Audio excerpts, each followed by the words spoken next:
What if the secret to a truly happy life has nothing to do with becoming perfect and everything to do with embracing who you are right now? Today, we are diving into a huge idea that might just change everything for you. It's called living wholeheartedly. So let's just get real for a second. Have you ever had that little voice in your head? The one that whispers you need to be better, smarter, more successful. You know the one. That feeling like you're constantly running on a treadmill, just hustling to feel worthy. But what if that entire mindset is, well, wrong? What if the path to a joyful, connected life isn't about getting rid of your flaws, but actually leaning into them? Let's figure this out.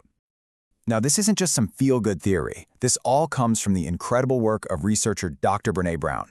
And look, she didn't just guess. She spent more than a decade talking to hundreds and hundreds of people, trying to figure out what separates the people who have a deep sense of love and belonging from the ones who are always struggling.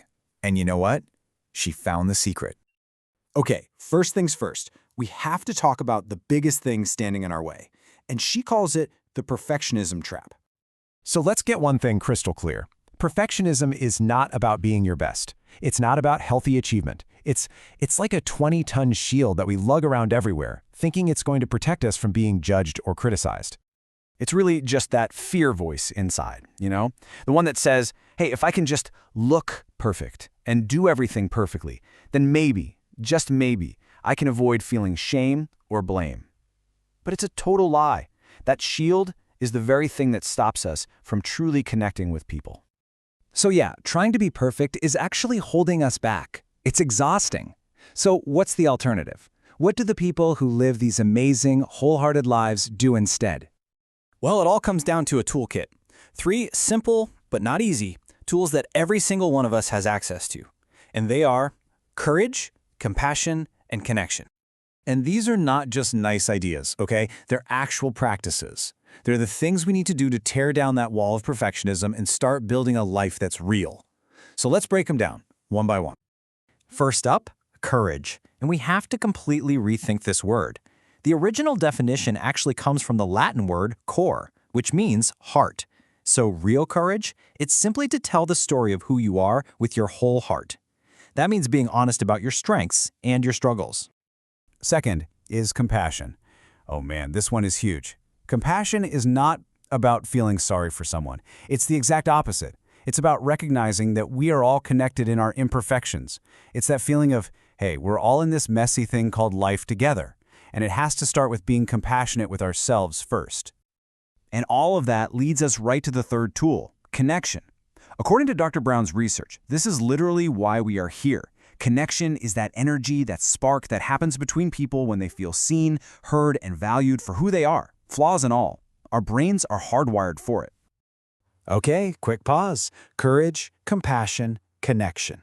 Out of those 3, which one feels like the biggest challenge for you right now? Be honest. Drop it in the comments below. Seriously, no judgment here. Let's just be real and build a community around this stuff. It's a great way to start practicing right now. So, everything we've talked about so far, it all points to one thing. The most critical piece of this entire puzzle. The big reveal. The true engine of a wholehearted life. And it is the power of vulnerability. Get ready for a major mind flip. Most of us have been taught our entire lives that vulnerability is weakness, that to show you're struggling is a bad thing. But the research shows the exact opposite. Here's the truth. Vulnerability is not weakness. It is our greatest measure of courage. It's taking an emotional risk when you can't control the outcome.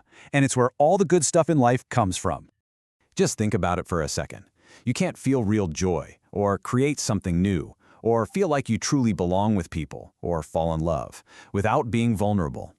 It is the absolute core of every meaningful experience we have. Letting yourself be seen, truly seen, is the bravest thing you can possibly do. Okay, so how do we actually put this into practice? How do we go from understanding this to actually living this every day? That's what we're going to hit next. Dr. Brown gives us these really practical guideposts, and it's all about cultivating new ways of being and letting go of the old stuff that weighs us down. So you cultivate authenticity by letting go of what you think people want you to be. You cultivate self-compassion by letting go of perfectionism. You find more joy and gratitude when you let go of that feeling of never having enough.